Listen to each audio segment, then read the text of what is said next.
Hello everyone. Welcome back. It is July. This is going to be a long one. Just a heads up. Check out the chapters below for an explanation, but we are basically going to be jumping into the intuitive forecast followed by the astrological forecast. That being said, I always start these with my announcements. So last month on the membership, we had Layla, the Lenormand reader, come in. She taught a very basic intro course to Lenormand. If you are into Lenormand, I would highly recommend checking out this course.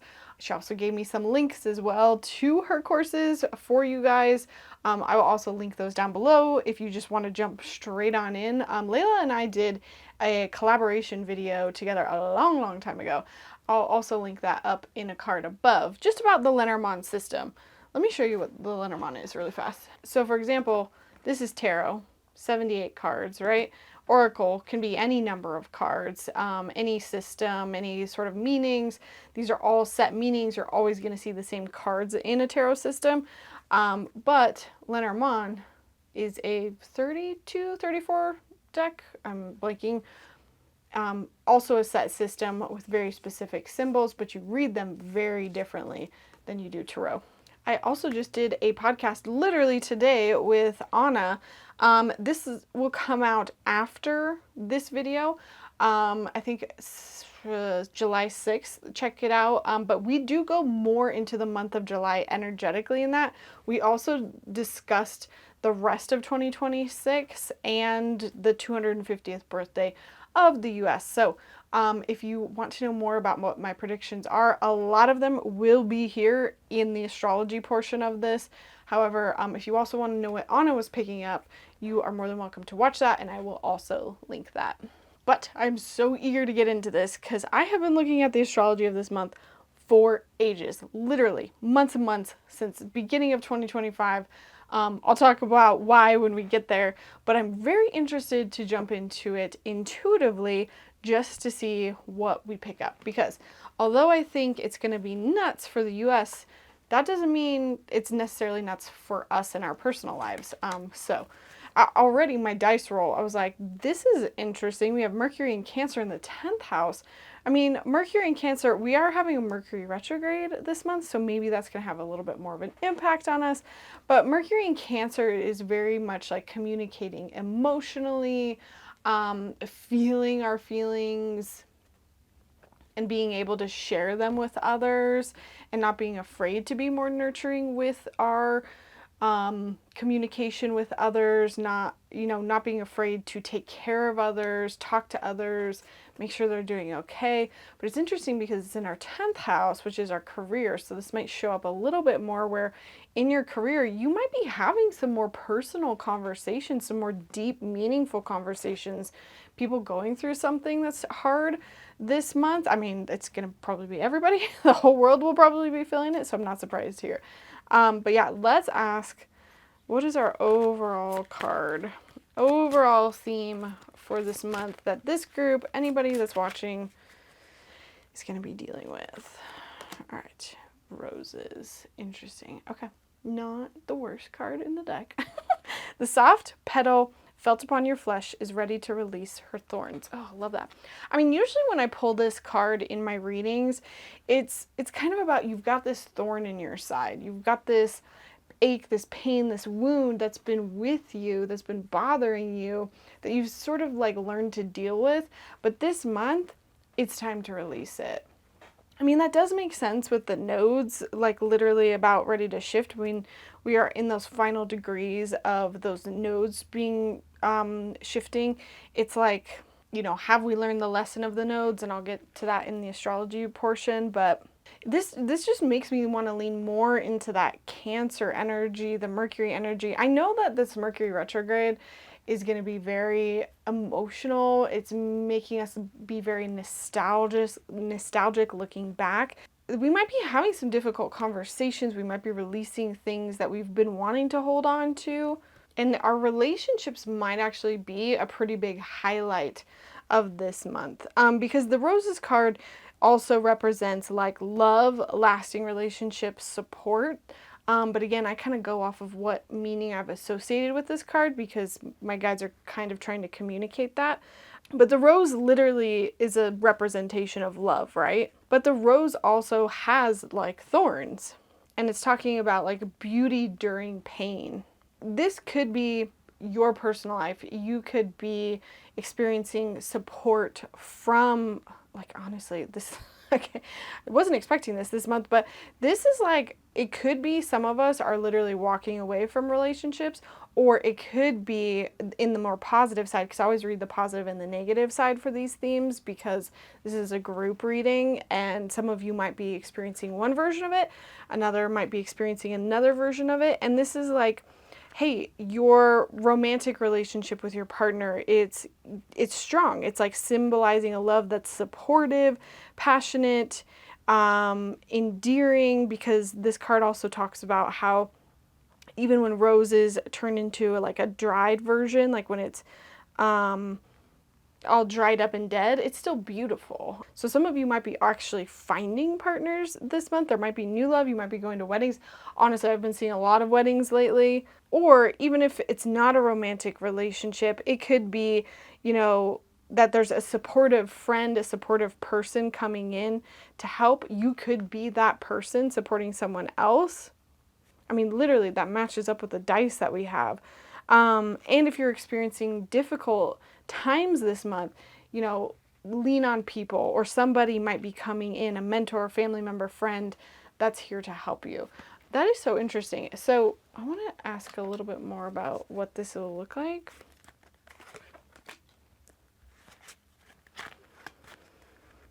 Yeah, and this might even be a literal female in your life with the Queen of Swords, or it could be, you know, I mean, we're definitely doing the inner work around, do I want this person in my life? I don't quite feel like it's leaving relationships, though.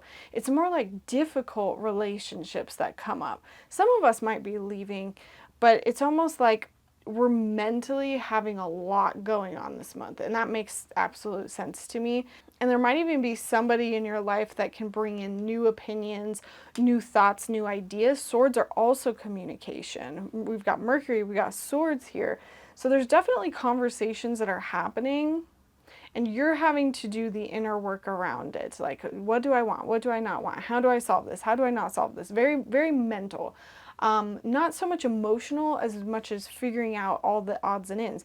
But the beautiful thing about this Ace of Swords card is it's also saying that Spirit's going to drop ideas into your head. You're going to have epiphanies. You're going to have aha moments. And it might be the key to really removing this pain. Maybe it's a pain between you and another person in this month, or literally removing that person, or maybe you are coming in and helping someone in your life who really needs a lot of like help and support, and you are bringing new ideas to them as well. I mean, overall, there's some self-care that's being asked for our relationships. Take care of yourself, take care of the relationship, and you know, the outcome of that is going to look different for everybody.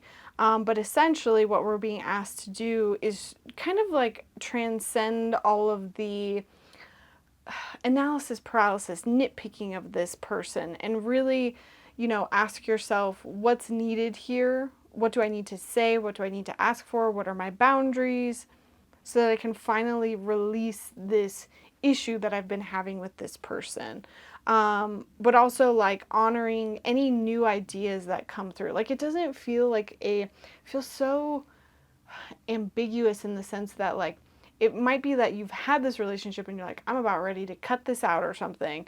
And then you realize, oh, actually, I'm the problem. Or like, something I'm doing is the issue here. And I need to actually get some advice or talk to this person and really work it out so that it's not so heavy on me anymore. I think I'm having a hard time describing this because I'm seeing it go all different ways. High level, relationships, and we're really having to think, communicate, not just to solve the problem between you, but your own issues with that relationship. And ultimately, the outcome for everybody is that this will happen for a good reason, either because that person should no longer be in your life, or because that relationship needs to be improved so it can be strengthened. I mean, at the core of this is love, and we are trying to communicate with others so we feel more love in our life. So, asking what the biggest obstacle for us this month is. I need to figure out a way to get rid of this glare. We have bike ride, and the bike ride card usually talks about just literally being able to be in the present moment. It is in the stillness and presence of the journey that you will find yourself exactly where you need to be. So there is a little bit of energy this month of like you fighting it, of being like, this is not how it's supposed to be. I need to control this situation. But relaxing, surrendering into, there's a reason why this is happening. Like I feel like, to give a really good example, like I've been having one thing after another prevent me from being able to like show up, make my videos here on YouTube. It's very specific, but I have been fighting that for a long time, and I keep showing up and be like, I'm sorry guys, I need to upload more videos. I need to upload more videos. And I've kind of surrendered in this last month too. There's a reason why this is happening, and I'm just gonna go with it. And literally every time I'm about ready to sit down and script one out, something major in my life happens that needs to like be tended to, and it's like I can't get to that thing. Like for example, I was having a real rough patch with my husband a couple months ago, and I really had to prioritize that because that's really important to me. And then I had, or I'm getting this backwards, but I also had Linda's show, and I got so booked up on Linda's show, and I realized, oh, I usually count on a lot of my day being free so that I can do my videos. But now that my bookings are all full, I have no time to make videos. So I've since changed that. In the future, I'm going to take less readings every day, so I have time to be creative because I love this. I love making videos. But then freaking last weekend, my cat, like the last 2 weeks, my cat went downhill really fast, Mufasa, and we had to help him transition last weekend. And so it's like, I just have kind of been going with it, and like, okay, now is not the time. I'm going to trust in the journey and where I'm at right now. And I know I need to take care of me and show up the best that I can for my readings, and I will get to the uploading content when I get to it, you know? Side note, this is totally like Uranus directly on my MC. The day that it went 0 degrees on my MC was the day we kind of made the decision to put my cat down, which I find interesting. But anyways, this month, trust where you need to be. Trust the pivots, the things going left and right, because they might be there for a reason, and they might be showing you what needs to be released. And even more so, like where you are out of alignment. You know, sometimes we have these roadblocks to show us where we need to get back into alignment. And I've been doing a lot of tweaking of my business so that I can hold it more energetically and it doesn't wreck my nervous system as much as it used to. And so that's what I'm learning in these moments. Instead of just trying to fight to get back to where I was, I'm like, okay, where am I out of alignment, you know? Beautiful. And you know, this card I always ask, knowing this energy this month, what's kind of our anchor advice, you know, going through the month? How do we handle anything that comes our way? And we pulled the horse card, and the horse card says, unsure of how to break out of your cage, spirit shares strength through acts of liberation. So this is the energy of just doing what you want. If it feels freeing, if it feels good, just doing it. The horse that I feel like is a very primal card, that these are like wild horse. Like they just do what they want. They go where they want. They're wild, they're free. And so the advice this month is to do that, is to break out of your patterns, do the thing that feels wild and free and good, even if it's not what you've traditionally done, because again, we're going to trust the process of the journey and where we need to be. I mean, this might literally be breaking away from certain relationships in your life. And that's always the extreme. It doesn't have to be. It's like, hey, partner, I really need this. I've decided, screw this, I want to move. Screw this, I want a new job or something, and being able to communicate that with your partner. Or, if this is with a family member, just saying what you feel and getting it out of the way. And in another sense, this might be when we have conversations this month, we might have to make some compromises. We might have to do things that we don't want to do that feel very unsettling. Like the more negative side of like the horse card is like, oh my gosh, I have no restraints. My restraints have been cut. I'm just like flailing. And so there might be this sense of ungroundedness when it comes to, making decisions to compromise in our relationships. That's why, again, we need to do the inner work around a lot of the mental stuff that's coming up for us.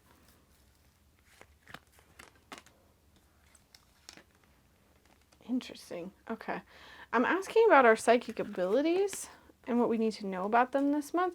Maybe lean a little bit more into scrying tools, clairvoyant exercises, or literal scrying tools. So like that's looking at something literally to divine. So that's charms, technically even astro dice. I mean, you could probably argue cards even, but it's usually more like crystal balls, looking at candle flames, looking at clouds in the sky. I think I have an older video on all the different ways you can scry. I'll link that up above. And then the influencer card is really interesting. Because this isn't like, hey, you're turning into an influencer with your abilities. It more is like making an impact on those around you. Like I'm influencing somebody, stepping up to the plate and being responsible for sharing a message. And, maybe it has something to do with this Ace of Swords. Like you might be getting intuitive downloads about how to communicate, how to do something, how to solve something. And like people are looking for your guidance and your encouragement. Like I kind of wonder if I'm forgetting that a lot of my followers are people who want to become psychic. And so maybe this is as simple as like, hey, those of you who are psychic this month, speak up on what you're receiving because people need your support, But at a very basic level with your relationships, this is just understanding that when you interact with people, they're listening to you, and there's a responsibility in that, to, be ethical with it, but also, your ideas, your hits, your advice is needed and to not hold back on that. And this is just at its core, like maybe sharing more of your intuitive hits, because that's what we are talking about is your intuitive abilities. And if you're listening to this video, you might have some knowledge about how July is going to go. And there might be people in your life that are freaked out. And this could be as simple as like, hey, I know it feels a little scary, but here's what's going on. Okay, and then I like to ask, anything else we need to know about this month? Ooh, our upbringing. That might come up. This could be more familiar relationships that are happening. Having a thorn in your side that is a familial relationship that you need to let go of or speak your truth. Because I did get the sense a little bit with the sword cards that you're having to stand up for yourself. And this communication might be super emotional because, one, you're being seen more. 10th house is not always career. It's just like being seen by those around you. Maybe you're stepping up and saying something that's a little wild and crazy and out there that makes you feel ridiculous. And, maybe your family needs to hear that. Maybe your family member, really rejects that and has a tough time with it. But there is some lessons to learn this month with your upbringing. What limiting beliefs or values were taught to you that still affect you today? What unresolved trauma or negativity have you experienced during your upbringing that still holds power over you? So maybe that's what we're releasing. Maybe that's the thorn in our side, is like some sort of limiting belief, trauma, negativity. And through talking, through communicating, through living our most wild, free life and trusting in the moment, we're able to release that and actually do some good. Because again, people around you are listening. So, like, honestly, the way I keep seeing this play out is like you're at a family function, somebody says something and you're just done. You're just done. And you just say, screw it, I'm going to say it. I've been really thinking about saying this and I'm going to say it the right way. And maybe somebody doesn't receive it well, but somebody else is watching. Maybe another cousin or a sibling. And they're like, wow, that was exactly what I needed to hear. And you doing this is able to like finally release this hold of like, oh, I have to be quiet or something. Like I was taught to be quiet. That's interesting. Please let me know if this dynamic plays out in any of your lives. My dog is literally taking a shit right in front of me outside the door. What does that mean, Spirit? And for some of you, it might even be that you are making new realizations around, it could be money mindset, it could be the way you were raised, like in a very literal sense, something about like your home, the resources you had or didn't have. I mean, but at its core, it kind of is about like financial opportunities, ambition. I mean, that would make sense with the 10th house of like maybe you're making realizations around things that have held you back with your career, or your financial opportunities, your business, or your ability to find a new home or something. Like all of these new like aha moments. I mean, that makes so much sense with the Barbeau basket that's happening later in the month. So categorize that and remember what I'm going to say about that, about the basket. But this might be what happens during that time. Like I've always predicted that around July 19th with that basket, you know, there's going to be a switch of wealth, like a start of a switch of wealth more towards millennials. And so maybe there's something that's very mental, a conversation that we have this month and a permission that we give ourselves that finally helps us unlock this thing and makes us feel like we are finally empowered to claim what is ours. Like, and I'll just say as a side note, you know, even if you're not a millennial, just astrologically, millennials have a, I can't remember if, I think it's their Capricorn. I think it's the fact that we have, yeah, I think it's the Uranus and Neptune and Capricorn, where like our wealth is something that it comes later to us. And when I say later, I mean it's here, finally, this month. But we had to live very, I don't want to say like oppressed because there's obviously a lot worse oppressions out there, but in an astrological sense, we had to be disempowered, not have access to it. And now is finally that time where we do have access to it. And millennials' money stories really turn around this month, I believe.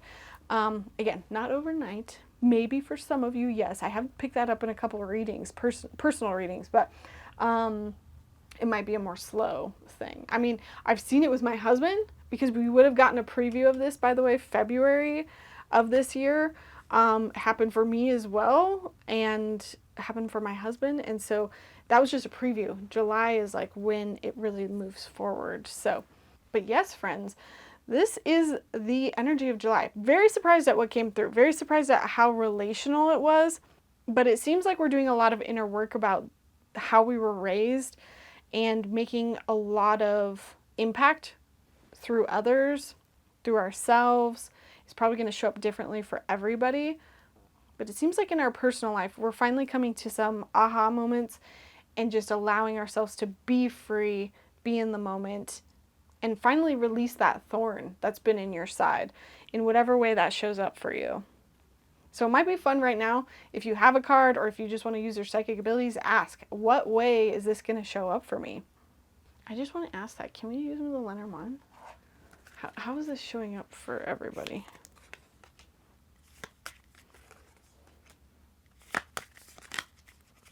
Beautiful. Hell yeah. Something that was deceptive, that was sneaky, is finally being laid to rest. It's ending, it's done, and we are moving away from it. Something that we thought was beautiful and perfect, we're realizing that's not what that is anymore. Goodbye, I'm done with you, moving on. For some people, it might be a literal a relationship. It might be just a purely an aha moment, because I think that's the case with these swords.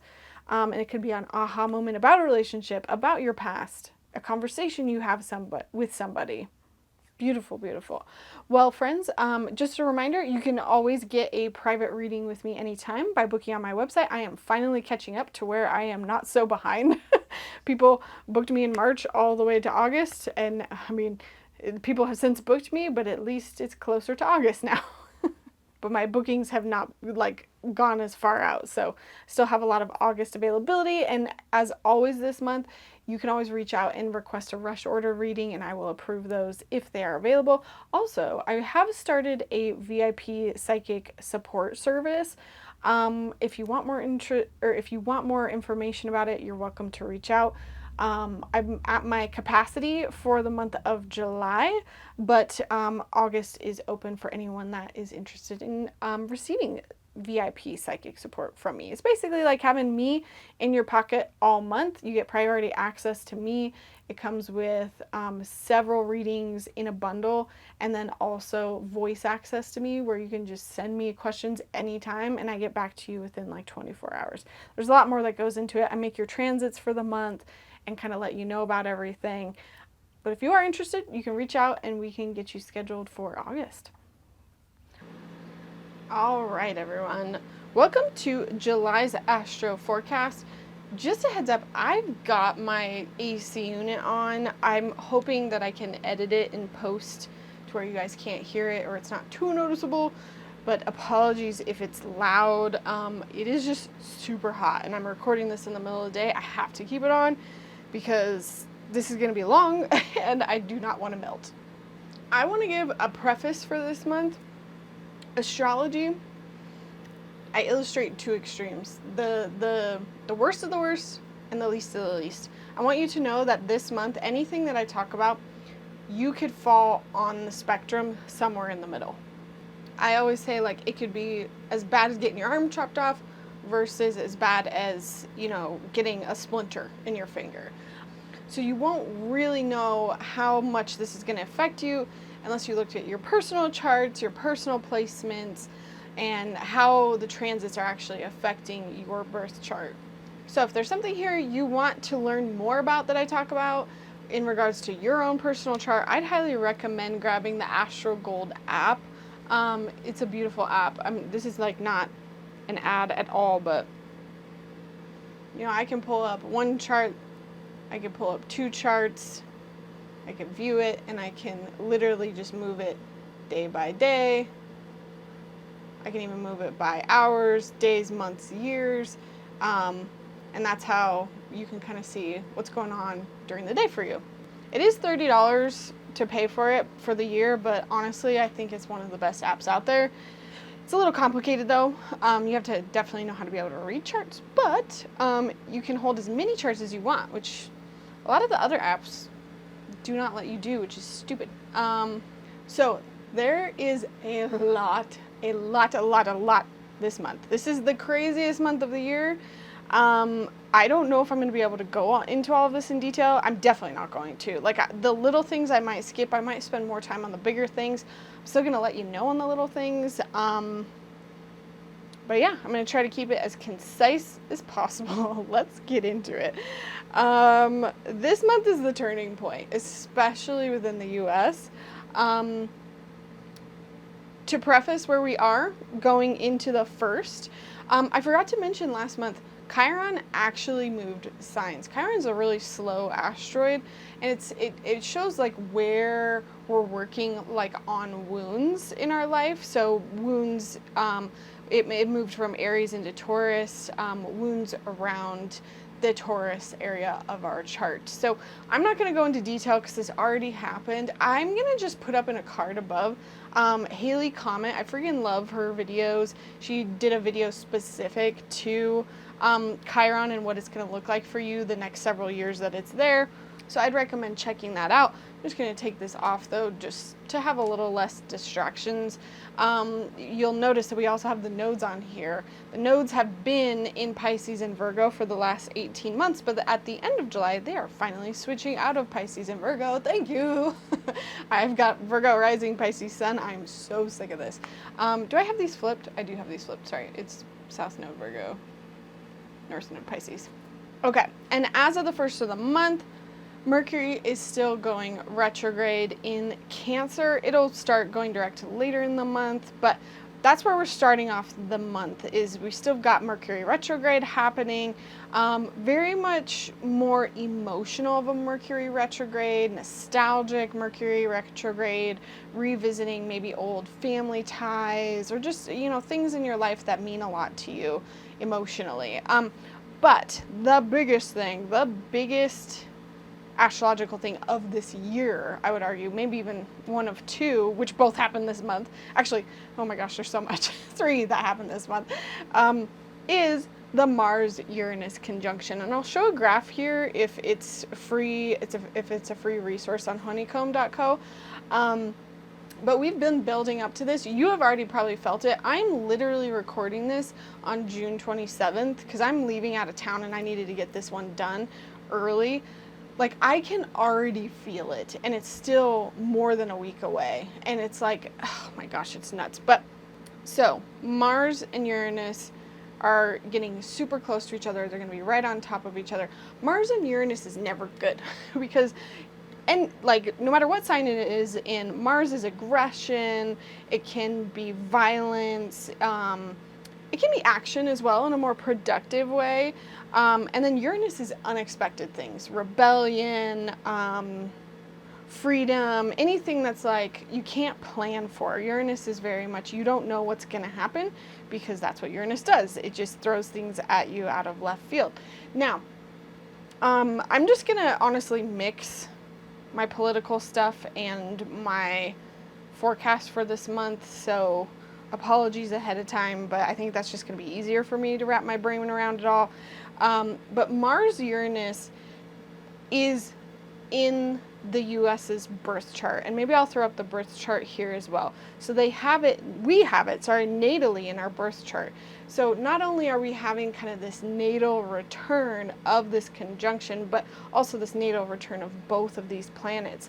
And Mars has moved into Gemini on the 29th of June. So the 29th of June, we should have gotten some sort of preview of what that was going to be like. Sorry, 28th. Okay, so that's tomorrow for me. So I can't really speak to it too much right now. But it will have just moved in. And even when these two planets are co-present, we start to get an idea of the energy. But by the 4th of July, it goes exact.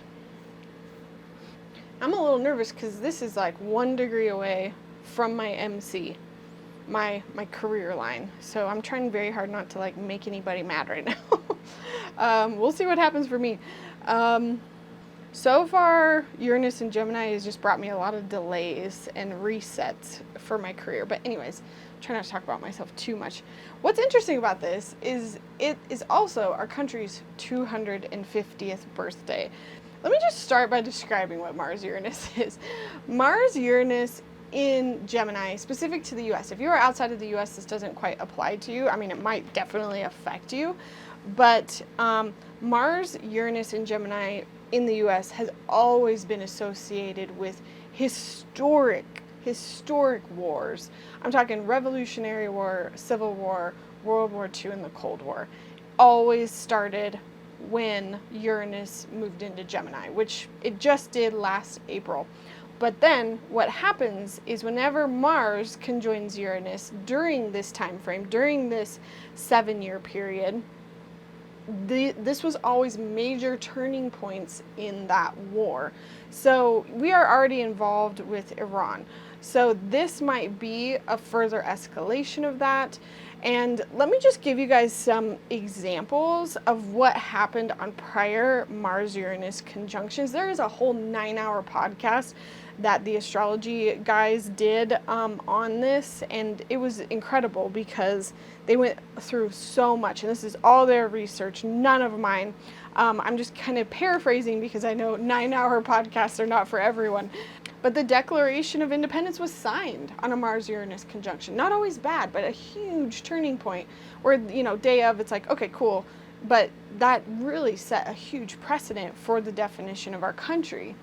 In the Civil War, it wasn't the first conjunction, but it was the second conjunction where literally like almost to the day Fort Sumter happened in the Civil War, which I guess is like, it started, I'm not super good with my history, but it was one of the major turning points in that war. And then during World War II, the Hiroshima bomb was dropped on a Mars-Uranus conjunction. And then in like 1949, NATO was ratified. So if you're a history nut and you're an astrology nut, I would highly recommend watching it. I took too many notes and I'm not going to go over it all. But common themes for Mars-Uranus in Gemini, it is civil war, brutality, slavery, taking away of freedoms, the rise of military generals as well, mass casualties, massacres, new military tech, which is definitely going to be a huge thing because of a different thing that's happening this month. Wars ending, wars starting, rebellion, uprisings, insurrection, secession. You know, in the Revolutionary War, we seceded from Britain. In the Civil War, South secedes from the North. New governments, coups, military force to suppress uprisings. Overall, one of the big keywords that they keep using is a lot happening all at once. Now, one thing that I think is interesting, because there's always a build-up to this, because Mars and Uranus go conjunct in Taurus.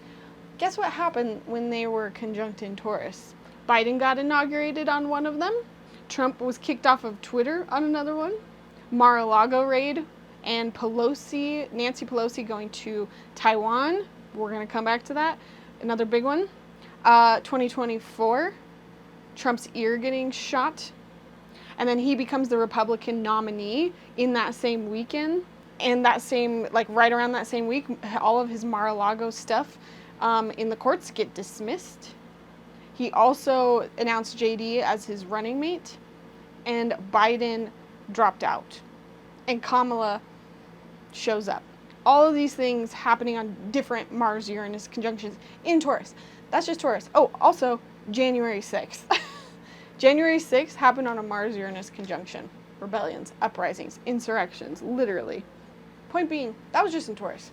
We are now in Gemini, where it is in our country's birth chart. Psychically, I picked up on this because I went on Anna's podcast, which will come out in a couple days for you guys. We also had to record that a little bit early. And we talk about July, the rest of 2026, and the 250th birthday of the U.S. And during this, I kind of felt like people are finally getting off the couch. The energy is finally moving. People are fighting back. Again, it might not be that there's a major like violent thing that happens. It could be similar to, I think like in the Civil War, it was the first one of these. They were trying to reopen the slave trade on one of them in Vicksburg, Michigan convention maybe. And then by the second one, that's when Fort Sumter happened. So it could be that we actually see something happen a little bit more on the second one of these. And that's another thing I should say. This is one of 4 that we are having happen in the total cycle of Uranus being in Gemini. The dates for the other ones, June 23rd, 2028, June 15th, 2030, and June 6th, 2032. And I'll definitely let you guys know in my monthly forecasts as those come up. But if you wanted a heads up, this is one of 4 that's happening. But usually by the 4th one, we're kind of wrapping up. Because again, Mars-Uranus can be the wrapping up wars. But consistently, every time they track this, it always started something, it furthered it, it got worse, it got more bloody. And then it was like, we've gone too far, we need to shut this down. Going back to the solar return chart of the US, the crazy thing about this conjunction also happening on our country's birthday is, you know, in astrology you have solar return charts. It's like your birthday, we take a snapshot of the exact time you're born, you know, you're however old you are, 26, 32, 45, and that chart, take a snapshot picture, it shows you what is baked into the entire year. So unfortunately, this energy is going to get baked into our entire year as a country.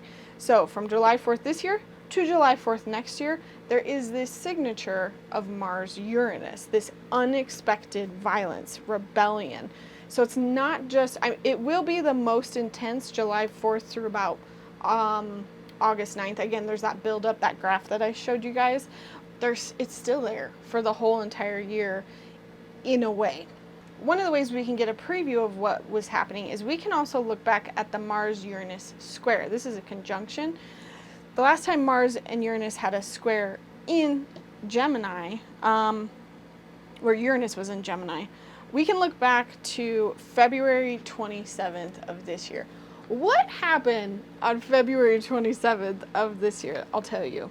This is the exact weekend that Israel started bombing Iran with the U.S. Also, the Pakistan war with Afghanistan started. Iranian leader was killed. So there's absolutely probably going to be a furthering of our war with Iran around the 4th, before, after.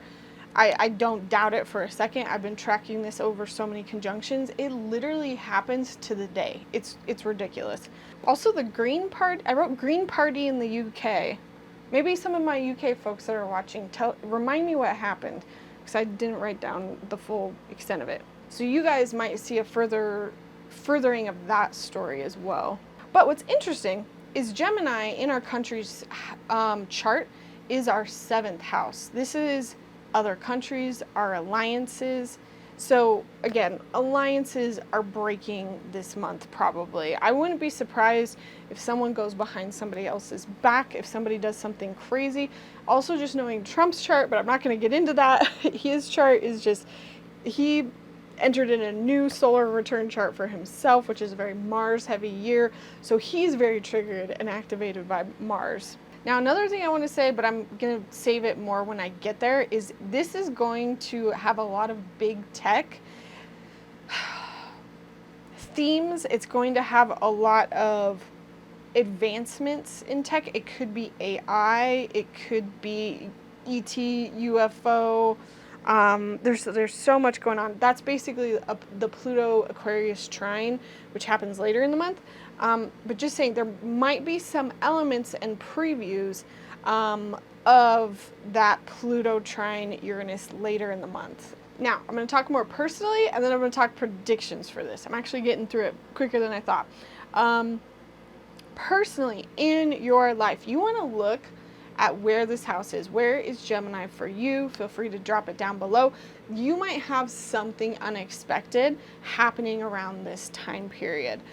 But it also can be like literally unexpected fights, unexpected aggression, violence. It could be an accident, so be very careful around this time, especially driving.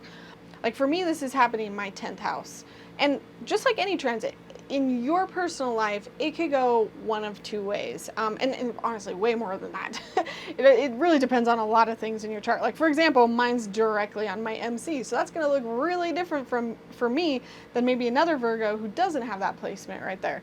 So something unexpected, potentially aggressive, like I could be getting in fights with people in my work on that day, or Mars can be very productive. Mars is action, it's drive, it's moving forward, maybe in unexpected ways, or saying screw this sort of energy, rebelling against what you think you should be doing, and it's like all of a sudden these aha moments. I've kind of been, you guys tell me, like I've been noticing that Uranus in Gemini for me has been much more mental. It's been like a lot of like light bulb moments of like, oh my gosh, why didn't I think about it this way? I'm not going to do it this way anymore. Lots of like epiphanies, but that might look different for everybody. A more negative side in your personal life, this could be personal aggressions happening and you feeling a little bit scattered. So I think one of the pieces of advice I've heard from other astrologers say is like, don't sign anything, don't launch anything. If you're pissed at somebody, walk away. Don't react in that moment knowing that this is going to happen, knowing that you might say something you don't mean to. So take a couple breaths, be mindful at how you're approaching things. Now, on a global level, I've already kind of talked about the keywords and what's happened in the past with these conjunctions. Here's what I think is going to happen based on me basically taking lots of notes over lots of Mars-Uranus squares, Uranus ingresses, Mars ingresses, like all sorts of things geodetically. When I pull this up using geodetic lines and astrocartography lines, which are two different things, this is happening in Cuba for the US. In the past, this signature shows up with China, Taiwan, US relations. And so what happened on the past conjunction of this in 1943 was after World War II, the US made an agreement with China that Taiwan would be returned to China after World War II. So point being, I'm really concerned that there's going to be something happening with China and Taiwan. It might not be any sort of like invasion or anything sort of scary. It could just be that peace talks start to fail and they disagree about things, and all of a sudden we're fighting over Taiwan and what Taiwan is allowed to do or not allowed to do. And I know China desperately wants Taiwan, and I don't think the US is going to like that. Taiwan makes a lot of big tech chips from my memory. Again, I'm not as well versed in a lot of that stuff going on, but we all will be soon, probably. Conjunction also has a nuclear weapons signature. Doesn't mean nuclear weapons are going to happen. I think we're actually going to develop probably nuclear energy, is my guess. Maybe not on July 4th, but I do think because of all of this need to cool down data centers, I think people are going to fight back on that, and I wouldn't be surprised if we develop nuclear energy to be more readily available to help cool down those data centers. Whether or not you like it, I just think that's what's happening. Another interesting thing, the Pope shows up every time there's anything going on with this. And so I think the Pope has a really big part to play in the story of this war over the next 7 years with Gemini, Uranus and Gemini. Because every single time we've tracked anything with him in the past, which I've done on my podcast, he keeps showing up. You can see all of my notes and what astrology things I'm tracking by date and by sign and planet. I have an Excel document that I keep running to basically pattern track and look for patterns with all of these things so that I can give you guys, dropped my pen, the best sort of information that I see coming. Like, not only does this have a Cuba signature in the actual geodetics, this also is in Cuba's chart, I believe. It's also in Lebanon's chart. So Lebanon and Cuba are going to have probably something major happening already. I think they already do. Also, I think Venezuela. So it's just going to be a mess. Remember when I said everything is happening all at once? It will feel like everything is happening all at once. I encourage you, when our podcast with Anna comes out in a couple days, it'll come out on the 6th. Yeah, 6th. Check that out. I think Anna gave some really amazing advice throughout that episode of how to take care of your energy, because this month is going to feel like everything is falling apart. And I want to tell globally, maybe your life is doing awesome, but globally. And I want you guys to remember how to take care of yourself and see the bigger picture of what the two of us were seeing. I'd highly recommend checking that out. Now, geodetically, I talked about the US's astrocartography line, but then I also looked at just plain geodetics. And when we look at the plain geodetics of Mars-Uranus at that exact time, it goes right along the East Coast. I mentioned it in Sheila's podcast. I was thinking it was Rhode Island. It might be DC. I'm just concerned about the East Coast. I mean, I've seen other astrocartographers also talk about California, Los Angeles. So please, just on this day, do not go out to any major events if you're on the West Coast or the East Coast, more so up on the East Coast. I would rather you guys just be safe than sorry. Just rule of thumb, Mars Uranus, we're not going out. And this is basically the only one that I would actually tell people to stay at home for in the US. Again, if you're in Kansas, if you're in Denver, like I think you're okay. Not saying that things won't still happen, but I think the worst of it will happen there.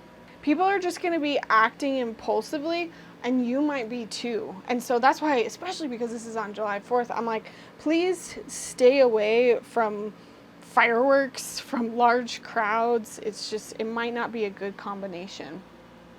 I had just a very clairvoyant vision that was very forceful, where I saw an attack.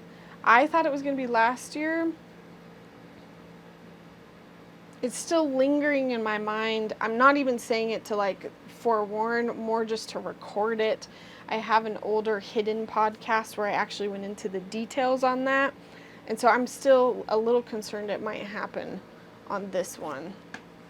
But yeah, Mars Uranus, definitely a major historical turning point in this war that we are just kicking off. And I wish that wasn't the case. But let's move on. I just am worried because this is literally happening on our birthday as a country. It makes me worried that they are going to plan something specifically on our birthday that might have to do with this. And it could just be as simple as legislation getting passed. Like, I'm really concerned about things to do with the big beautiful bill, things to do with immigration and citizenship and birthright citizenship, I should say.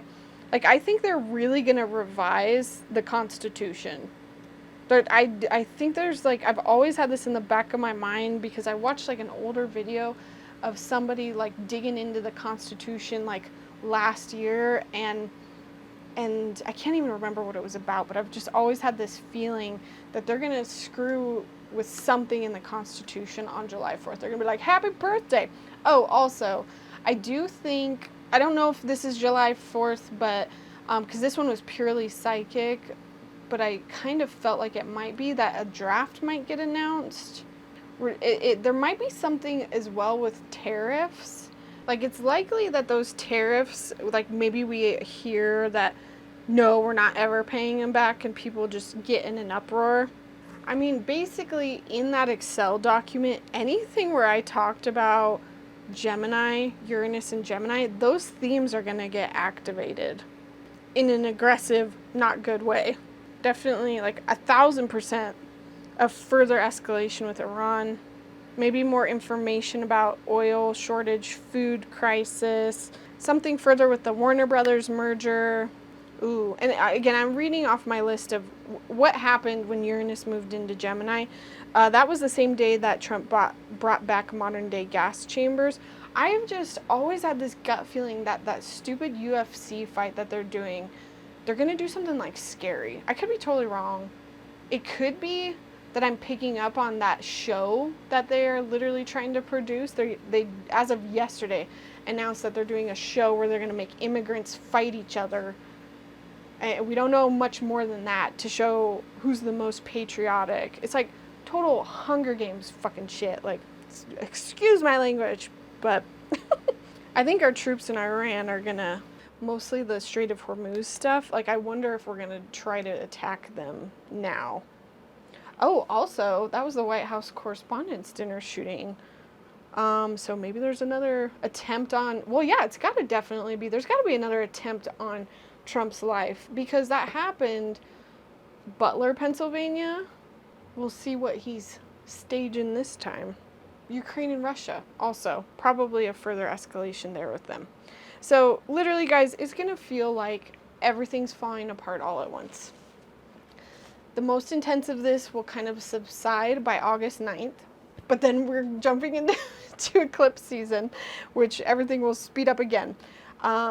This is just when we need to remember our nervous system, how to take care of it, knowing when to disconnect, but also knowing when to like get off the couch and join, stand up, you know, and this doesn't always mean you have to protest. It could be sharing information. Anyways, okay. We've literally only gotten through one thing, but this was the biggest thing of the entire year. This is so important for me to communicate. On the same day, Mars sextiles Neptune, just mentioning it. July 6th, we have the Sun square Saturn. I would just pay attention if you've taken notes. I don't want to spend a long time on this one. If you've taken notes on any of the Saturn-Neptune conjunction, this would have happened back around February 20th. These themes in your life might get activated again. Again, this would be your Aries section of your chart.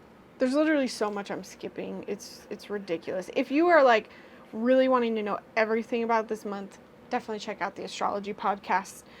They haven't even come out with theirs yet, but I had to get this up quick. But I'm sure they will go over everything. I'm excited to see how long it's going to be. I'm totally going to listen to it on my way to Missouri. Which, by the way, if you're in Missouri, I'm going to be there over the 4th of July. Give me a shout out. But, okay, July 7th, Neptune stations retrograde. Again, this is going to highlight that Saturn-Neptune conjunction because they're still pretty close to each other. I mean, 10 degrees, they're definitely out of orb to where you're feeling the full effects, but they're definitely still co-present, which means they're in the same sign. With retrogrades, think redo, reevaluate Neptune and Aries in your chart. So this usually for me, this being in my 8th house, is like I'm reevaluating my shared resources with my partner, whether that's my time, my money. It could even be, money, taxes, inheritance. But I found that it also, with my 8th house, it's definitely like more of an emotional reevaluation. Neptune, where you dream, where you idealize. Maybe we've been dreaming too much. Maybe we've been idealizing too much and we need to pull it back and rethink things. I might not write this down. The 9th, Venus moves into Virgo. The 12th, this is the Mercury Cazimi. Mercury is going retrograde. A Cazimi basically means, they're on top of each other. And a Cazimi is always helpful because it's about halfway. Mercury retrograde cycle is about halfway over. When the sun combines with other planets, it can do one of two things. Like when it's conjunct, it can shine a light on that, but it can also go like combust is what they call it, which basically means it's burning it up. Like, the Mercury, your ability to communicate is so confused because it's so bright you can't see. Like you might be communicating in a more difficult way. It might be more challenging, but at the same time, usually around a Mercury Cazimi, you start to realize, okay, what is Mercury's lesson? I finally figured it out at the halfway point, and then the rest of the time is like, okay, what am I going to do about this? How am I going to work with this energy that's being presented to me? But that can literally bring up difficult communication, tech challenges. Like that's the whole month anyway. Mercury being in retrograde the whole month, definitely not going to help any of the global stuff that's going on. Tech snafus, like, ugh. Okay, and then July 14th, we have a new moon in Cancer. So this starts off a new 1-year cycle of something in the Cancer sector of your chart. So that's my 11th house as a Virgo rising. So Aries, this is your 4th house, Taurus 3rd, Gemini 2nd, Cancer 1st, Leo 12, Virgo 11, Libra 10, Scorpio 9, Sagittarius 8, Capricorn 7, Aquarius 6, Pisces 5. So new moon, think new intentions. What do I want to bring in? What do I want to manifest around this house in my life? So for me, it's like my audience, my social networks, my friends as well. Oop, there it is. Okay, and then right around July 17th or 18th,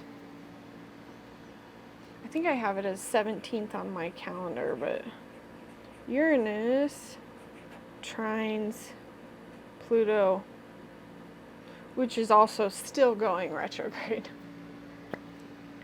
So, the planet of unexpected things in a harmonious relationship with Pluto in Aquarius. Now, what's crazy about this is an exact conjunction. It goes 0 degrees. And I'll pull up the chart again from Honeycomb. This is going to happen several more times during Uranus and Gemini. And when we're talking about Uranus and Gemini, which is already very tech heavy, just in itself, it's about the way we communicate. Whenever Uranus is in Gemini in the United States history, technology gets developed like crazy. Like how we move, literally cars, automobiles, planes, that technology goes off the chart. But also weapons technology goes off the chart. Now, Pluto in Aquarius is also like our AI signature. It's our robotics signature. And just based off of some of the things that have happened. So there's this coming together of big inventions. This can be military, AI, technology, phones, cars, robots. Like, it's very futuristic and it's going exact. So there's something big happening, and it's going exact so many times that literally by the time we're done with this Uranus and Gemini transit in 2023, our technology is going to look so different. The way we communicate, the way we move, self-driving cars, robots, like it's going to be a completely different world. And we're going to get a preview of that on this day. Now, no, that's not always a bad thing. There could be some amazing things that come out of this that really change our life for the better, but also some bad things too. Some tech that we don't want, weapons we don't want. I'm looking at drones specifically. I'm nervous about those, and I think that a lot of this war will be fought with drones, and probably technology we haven't even seen yet. Also, ICE's AI glasses that they use, surveillance, that's all Pluto and Aquarius. Huge energy signature, and again, we're getting a preview of that when Mars and Uranus go conjunct on July 4th. And I also forgot, Pluto and Aquarius is also ETs, UFOs, and it's been really interesting to see Pluto moving into Aquarius, because every time something happens, like it retrogrades, when it first came in to Aquarius, ET news, like Trump and Obama talking about ETs, like, so Anna and I actually did a recent podcast on that as well. So there might be some ET related news as well here. Part of me wonders, and I've picked this up a couple times, if Trump is gonna if our government's gonna pull some sort of fake ET UFO thing, even to make him look like a god or look like something, like he might do something ridiculous. I don't know. Or not. Maybe it's just, talking about UFOs or an announcement about them. The last two I did, if you're curious about ETs, I would definitely go check out on his podcast, because I talk about all the last couple of times Pluto did something. And I think the last time we developed some sort of board within the government, I cannot remember what it's called, to actually track UFOs. Like before, we were just bringing in information whenever somebody reported it, but now there's actually an official government agency that proactively scans the skies and tracks, which you would have thought that was already a thing, but anyways. In your own life, just look at these two houses. Aquarius, Gemini, this is my 6th and 10th. There might be something that's supportive that happens between these two houses for you to kind of figure something out. So this might be my daily work and my actual career. Like maybe something unexpected comes up that really helps me invent, transform the way I approach work. Okay, then we move to Barbeau's basket. I cannot believe it's already here. I've been talking about this basket since like early 2025. Pluto in Aquarius, Uranus in Gemini. Mars is already kind of separated by this point. Jupiter in Leo. Whoops. Jupiter was already supposed to be in Leo at the start of this month. Apologies. It moved in right at the end of June. And then we have Neptune and Saturn still in Aries. And they are forming a bucket. And it's kind of like do, do, do, do. Pluto, Jupiter, Saturn and Neptune, Uranus. And so it kind of like do. I guess, why am I drawing it? I can just show you an actual picture. It's a bucket. It's a bucket. That's what it means. It's like this. This bucket formation, we got a preview of it with the kite formation that I was always harping about last year. I tracked that pretty vehemently through my Excel document, and I wrote down themes of what I thought was going to happen. But this is basically, these 3 planets are still in the same spot, but now we have Jupiter and Leo bringing in a different aspect to this. And Barbeau, he accurately predicted COVID. He accurately predicted the Berlin Wall falling, many, many things. He was an old French astrologer. He coined it as a new utopia, as a huge turning point in the human experience. He said the wealth gap was going to shrink. I'll just put the text up here of what he said. There's 5 trines that are happening here. It's just like the ultimate balance and harmony. This is a very good thing, but one of the beautiful things happening this month. It's also associated with millennials kind of a little bit more coming into their power and into their wealth. It might not be overnight, but there is something about whatever happens around July 20th that creates a wealth gap shrink in the future. Looking back, we got a tiny preview of it, yes, last, I think it was like August of 2025 with the kite formation. A lot of what happened on that day is very similar to what happened with Uranus and Gemini. It's like the Pope came up with the Constitution. There was a new ChatGPT version. Oh, there was a cyber attack too on the judiciary system. White House selling 2028 Trump merch. Tariffs were at a major high. Gerrymandering was starting to happen.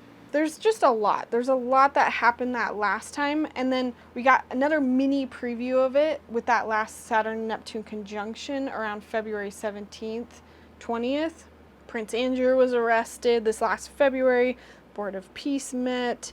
The tariffs were then deemed illegal. So definitely a continuation with the tariffs. I actually have always said I think the tariffs, like, this might be something where it might not be July 20th, but after, where maybe something happens where they say Trump has to pay this back.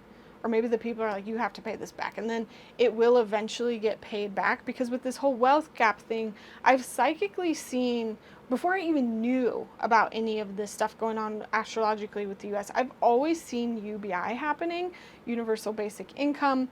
And then when I heard Lisa Scheim last month talk about how this signature is also the signature of, in 2013, there was the Fight for 15 labor movement, and in 2020, and this was a Jupiter-Pluto conjunction, the PPP loans happened.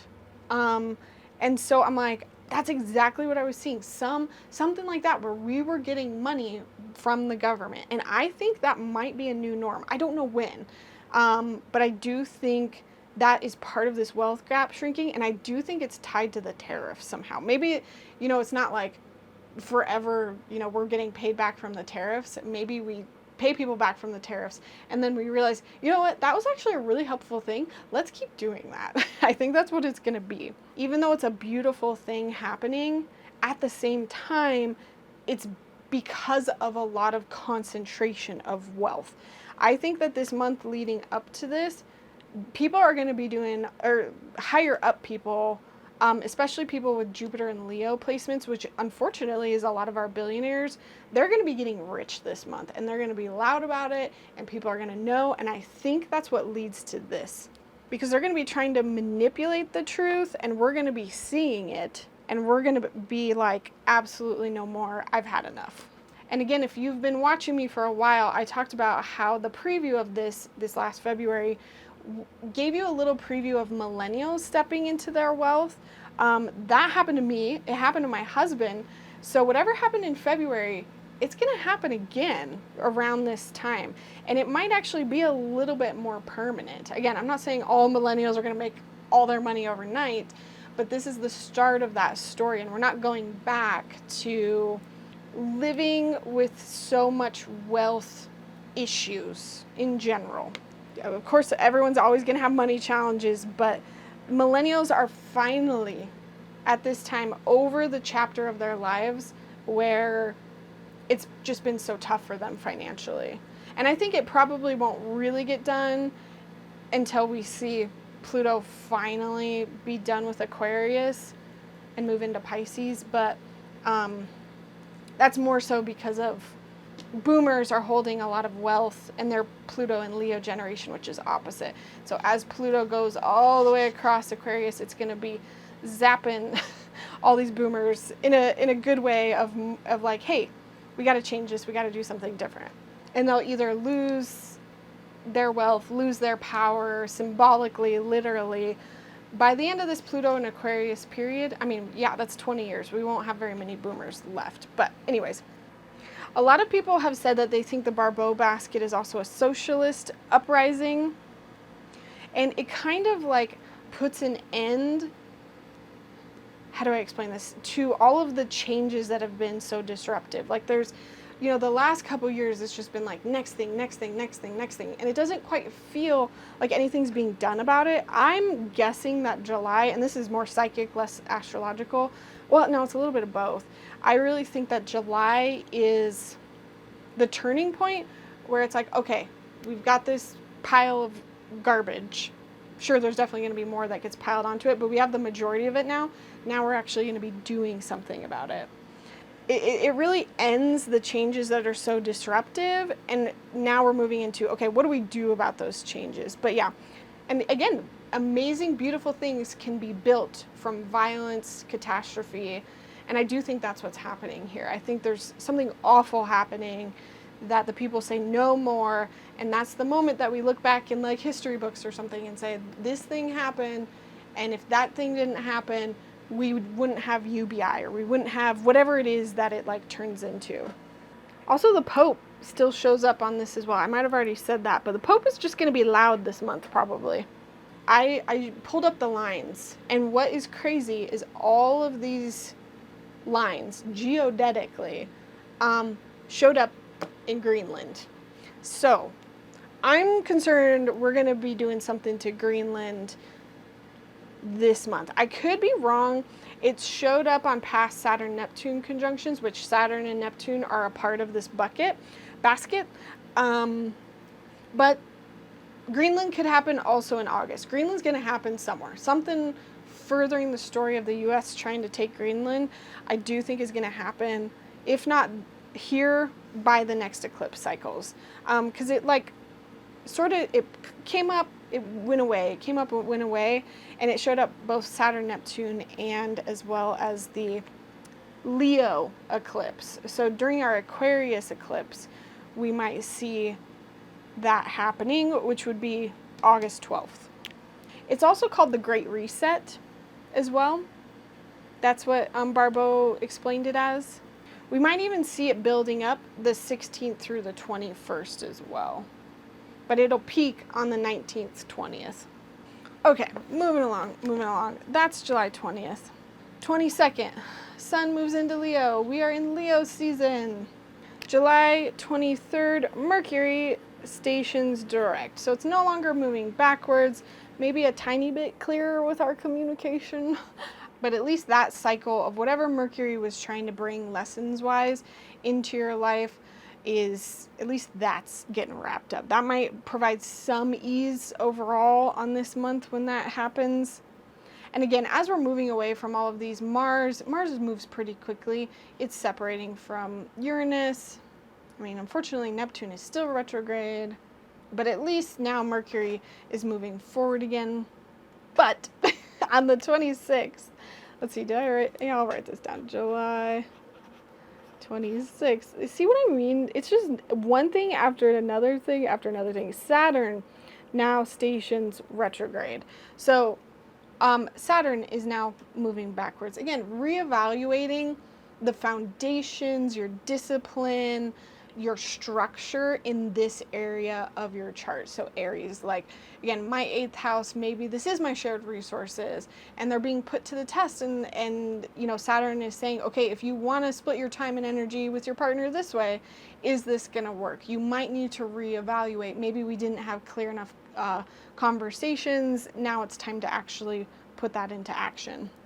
And then, I'm excited for this, July 27th, our nodes shift. So we will have our North node moving into Aquarius, our South node moving into Leo. I am so happy about this because that looks like another North node, but it's Leo.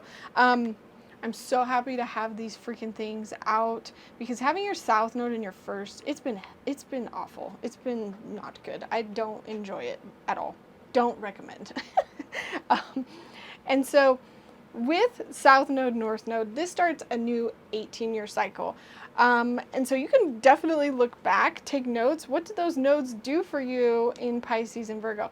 South node is kind of like, what are we saying goodbye to? North node is, what are we gaining, obtaining, collecting, fixing in our lives? So you're saying goodbye to things in your Leo sector of your chart. You're saying hello, you're gaining, obtaining, learning new skills, meeting new people in your Aquarius sector of your chart. And the nodes are also what determines our eclipses. This is something that I would go highly recommend, like watch somebody else's video on. I really like watching Halley's Comet and just going straight to my sign to figure out what that might mean. She just tells it in a very good story sort of way. One key piece of this was your North node in Aquarius. Aquarius is Saturn ruled. If you make your Saturn natally happy, this might be a little bit of an easier transit. And one other thing I want to note about those nodes shifting is this whole month, as Virgo, Pisces nodes have been, they're like right at those last degrees, you might be receiving some hard lessons. I would say North node lessons are typically good. South node tends to be like, okay, what else do you need to get rid of? We're almost done. So you might experience a little bit of tension just by those being at the last degrees. Well, technically the first degrees. The nodes actually move backwards. Everything else moves forwards, but the nodes move backwards. So you might be feeling the pressure, and it might be a good time to take stock of like, okay, what were the nodes teaching me in Pisces and Virgo? And last but not least, July 29th, we have our full moon in Aquarius. So again, this is 6 months into the Aquarius cycle. So it started about 6 months ago. It would have been on that eclipse in March, where we set some sort of new intentions in the Aquarius section of our chart. So by this full moon, we're seeing, did I set good intentions? What needs to be released? What needs to be tweaked? Full moons are heightened emotions. Aries, this is in your 11th house, Taurus 10th, Gemini 9th, Cancer 8, Leo 7, Virgo 6, Libra 5, Scorpio 4, Sagittarius 3, Capricorn 2, Aquarius 1, and Pisces 12. And that is where we end the month, folks. Crazy, crazy month. Probably maybe more so globally, because again, a lot is getting activated within the US's chart. Like, just Uranus being in Gemini is literally our country redefining who it is every time this cycle happens. We just happen to be alive and watching this video, watching it, a video about what is happening. You're supposed to know something about this going into it so you can feel prepared, forewarned. And that might be to help communicate, again, going back to our intuitive portion of this reading, to help communicate and ease people's discomfort. People who are not expecting this month, they're going to be freaking out. And so maybe ask yourself right now, why am I supposed to know this information? Again, I've talked about this in a prior podcast, but like, what is your role to play in all of this? Who do you want to be? How do you want to show up? That's going to look different for everybody. Not everybody has to protest. Not everybody has to fight back in a particular way. There's all sorts of ways that you can spread information, help others, donate. But it's really kicking off here in July. And I just want to preview that August is right around the corner. And we only really have a couple days, and then we're starting to get into our eclipse shadow. And August is eclipse season, and eclipses are always moving forward, moving quickly, moving fast.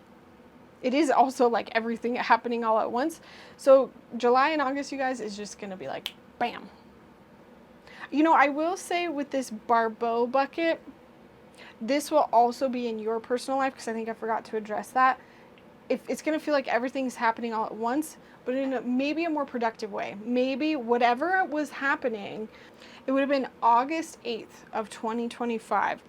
There was a lot of crap happening probably around then, or maybe some good stuff. You know, I guess it really depends on like your chart. But for me, lots of crap. You're going to see that come up again. But maybe there's some more solutions now. Maybe there's some positivity, some flow, some aha moments. So there is some real exciting, beautiful things happening this month in your life as well. All right, friends, if you want to know how this energy is going to be affecting you, and maybe you are new to this, just know I offer birth chart readings as well as astrocartography readings. And just know, if you want to join my community, Psychic Development Society, there's a whole community of people developing their abilities. We can talk, connect, any hits that you're getting, any predictions you have, if you want to see what other students are thinking. Great place to join so you don't feel so alone on this journey. Alrighty, friends, I will see you in August. Bye.